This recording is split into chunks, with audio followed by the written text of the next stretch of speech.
Welcome to TCG.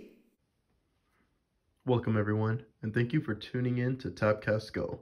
Today I want to bring you my favorite Esper commander, and that is Oloro, Ageless Ascetic. For 3 colorless, white, blue, black, you get, at the beginning of your upkeep, gain 2 life. Whenever you gain life, you may pay 1. If you do, draw a card and each opponent loses 1 life. At the beginning of your upkeep, if Oloro, Ageless Ascetic is in the command zone, you gain 2 life. Legendary creature, Giant Soldier, 4/5. So the good thing about him is you don't even need to cast him to benefit from him. As long as he's in the command zone, you're gaining 2 life every single upkeep. So that means you become a target really fast. So I built Oloro to be very enchantment heavy with a lot of pillow fort effects to make sure that I stay alive to gain life with his ability. Then I want to try to tax my opponents and essentially kill them. I have a lot of recursion, so this deck is very consistent all the time. So these are my mana accelerations. We got Soul Ring and Mana Vault. Fellwar Stone, Grim Monolith.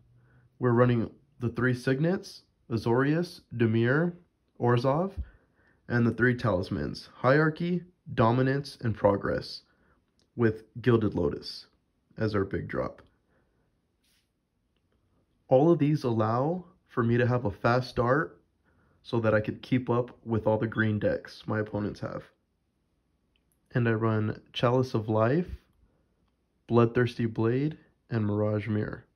With Chalice of Life, it reads, you gain 1 life, then if you have at least 10 or more than your starting life total, transform it. And then it transforms into Chalice of Death, where I could tap it and target player loses 5 life.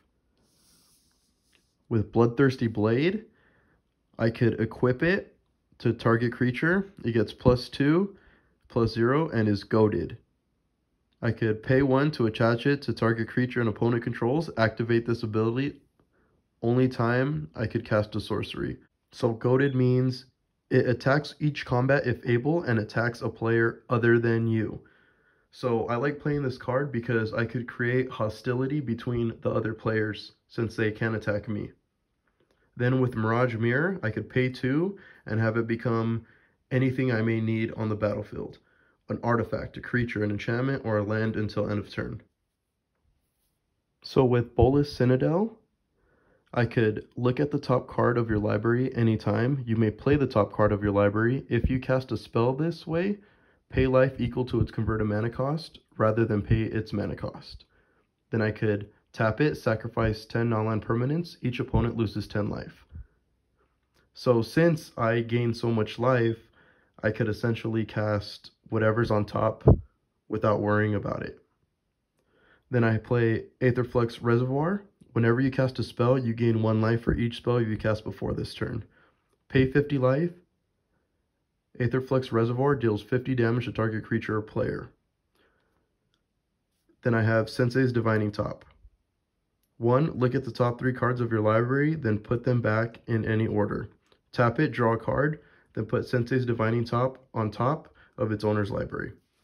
So these synergize very well together because if I have all this out, I could essentially draw my deck. Tapping this, putting it on top of my library, and then using Bolas Citadel to cast it for 1 life. Then with Aetherflux Reservoir, I'll be gaining that life back. So not only am I drawing my deck, but I'm gaining a lot of life in doing so, allowing me to bolt all the rest of the players because I'll have gained so much life. Alright, so let's start talking about the creatures. I got Burnished Heart that helps me mana ramp. Solemn Simulacrum to help get lands, draw a card. Crested Sunmare. Other horses you control have indestructible. At the beginning of each end step, if you gain life this turn, create a 5/5 white horse creature token. So with Oloro, I'm gaining life every single turn at my upkeep. So this is going to trigger, giving me a 5/5 indestructible horse. We got Lost Oromancers. Which with Vanishing 3, this permanent comes into play with 3 time counters on it. At the beginning of your upkeep, remove a time counter from it. When it has its last counter removed, sacrifice it. When Lost Aeromancer is put into a graveyard from play, if it had no time counters on it, you may search your library for an enchantment card and put it into play. If you do, shuffle your library. Being able to grab any enchantment and cheat it into play is very nice. Sovereigns of Lost Oloro. Exalted. Whenever a creature you control attacks alone, you may search your library for an aura card that could enchant that creature. Put it into play attached to that creature, then shuffle your library. And what I typically end up getting with that is Celestial Mantle. Enchant creature. Enchant creature gets +3/+3. Whenever enchanted creature deals combat damage to a player, double its controller's life total. We got Divinity of Pride. Flying Lifelink. Divinity of Pride gets +4/+4 as long as you have more than 25 life, which is easy. As soon as it comes out, it's usually big. Silent Sentinel. Whenever Silent Sentinel attacks, you may return target enchantment card from your graveyard to the battlefield. Consecrated Sphinx. Whenever opponent draws a card, you may draw 2 cards. Lets me help refill my hand. Windborn Muse. Flying creatures can attack you unless their controller pays 2 for each creature he or she controls that's attacking you. Clever Impersonator. You may have Clever Impersonator enter the battlefield as a copy of any non-land permanent on the battlefield. Then we got Sun Titan. Vigilance. Whenever Sun Titan enters the battlefield or attacks, you may return target permanent with converted mana cost 3 or less from your graveyard to the battlefield. Bruna the Fading Light. When you cast Bruna the Fading Light, you may return target angel or human creature card from your graveyard to the battlefield. Flying Vigilance. Jalissa the Broken Blade. Flying First Strike Lifelink. At the beginning of your end step, if you control both Jalissa the Broken Blade and a creature named Bruna the Fading Light, exile them, then meld them into Brisla, Voice of Nightmares. And this is what they become. Flying First Strike Vigilance Lifelink. Your opponents can't cast spells with converted mana costs 3 or less. 9/10, Eldrazi Angel. Then we got Angelic Arbiter. Flying. Each opponent who casts a spell this turn can't attack with creatures. Each opponent who attacked with a creature this turn can't cast spells. Zur the Enchanter. Whenever Zur the Enchanter attacks, you may search your library for an enchantment card with converted mana cost 3 or less and put it onto the battlefield. If you do, shuffle your library. Academy Rector. When Academy Rector is put into a graveyard from play, you may remove it from the game. If you do, search your library for an enchantment card and put that card into play, then shuffle your library. Selfless Squire. Flash. When Selfless Squire enters the battlefield, prevent all damage that would be dealt to you this turn. Whenever damage that would be dealt to you is prevented, put that many +1/+1 counters on it. Resplendent Angel. Flying. At the beginning of your end step, if you gain 5 or more life this turn, create a 4/4 white angel creature token with flying and vigilance. Then I could pay 6 until end of turn. It gets +2/+2 and gains lifelink.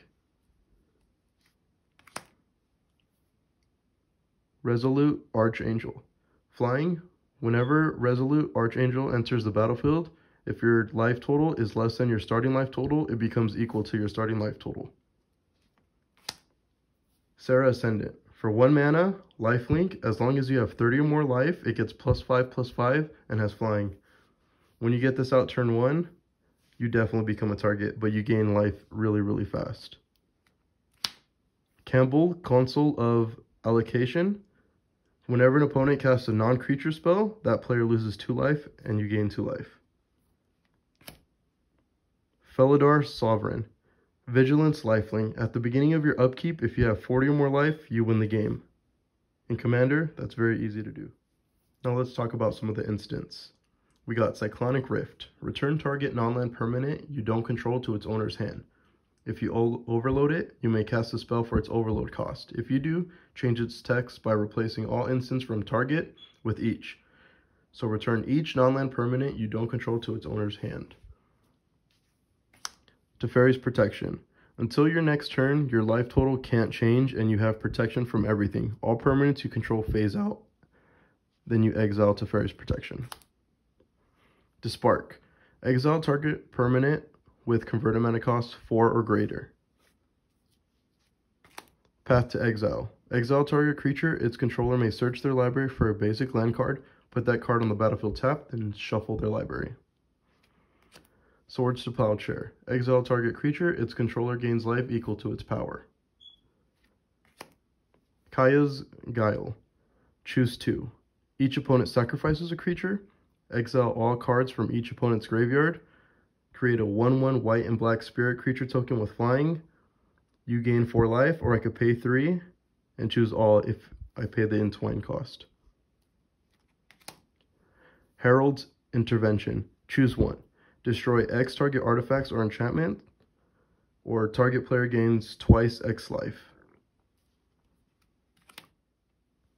We got Beacon of Immortality. Double target player's life total. Shuffle Beacon of Immortality into its owner's library. Enlightened Tutor. Search your library for an artifact or enchantment card. Reveal that card, shuffle your library, then put that card on top. And for the enchantments, we got Grasp of Fate. When Grasp of Fate enters the battlefield for each opponent, exile up to 1 target non-land permanent that player controls until Grasp of Fate leaves the battlefield. Then we got Authority of the Consuls. Creatures your opponents control enter the battlefield tapped. Whenever a creature enters the battlefield under opponent's control, you gain a life. We got Land Tax. At the beginning of your upkeep, if an opponent controls more lands than you may search your library for up to 3 basic land cards, reveal them, and put them into your hand. If you do, shuffle your library. Then we have Porphyrian Nodes. At the beginning of your upkeep, destroy the creature with the least power. It can't be regenerated. If 2 or more creatures are tied for the least power, you choose one of them. If there are no more creatures in play, sacrifice it. Propaganda, Ghostly Prison, Spear of Safety. All tax my opponents for swinging at me. Spear of Safety, creatures can attack you or a planeswalker you control unless their controller pays X for each of those creatures, where X is the number of enchantments I control. Then we got Celestial Mantle to double my life. Then we got Painful Quandary. Whenever opponent casts a spell, that player loses 5 life unless he or she discards a card. Smothering Tithe. Whenever an opponent draws a card, that player may pay 2. If that player doesn't, you create a colorless treasure artifact token with sacrifice this artifact, add 1 mana of any color. And Exquisite Blood. Whenever an opponent loses life, you gain that much life.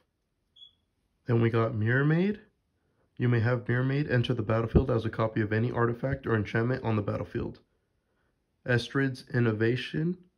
You may have Estrid's Innovation enter the battlefield as a copy of any enchantment you control, except it gains at the beginning of your upkeep. You may exile this enchantment. If you do, return it to the battlefield under its owner's control. And Copy Enchantment. As Copy Enchantment comes into play, you may choose an enchantment in play. If you do, Copy Enchantment comes into play as a copy of that enchantment. So being able to copy whatever I may need on the battlefield makes for fun interactions. Having a couple Painful Quandaries, Smothering Tides, gets out of hand. Then we got Test of Endurance as a win con. At the beginning of your upkeep, if you have 50 or more life, you win the game. For some board wipes, we got Wrath of God, destroy all creatures, they can't be regenerated. Fumigate, destroy all creatures, you gain 1 life for each creature destroyed this way. Supreme Verdict, can't be countered, destroy all creatures. We got Open the Vaults, return all artifacts and enchantment cards from all graveyards to the battlefield under their owner's control.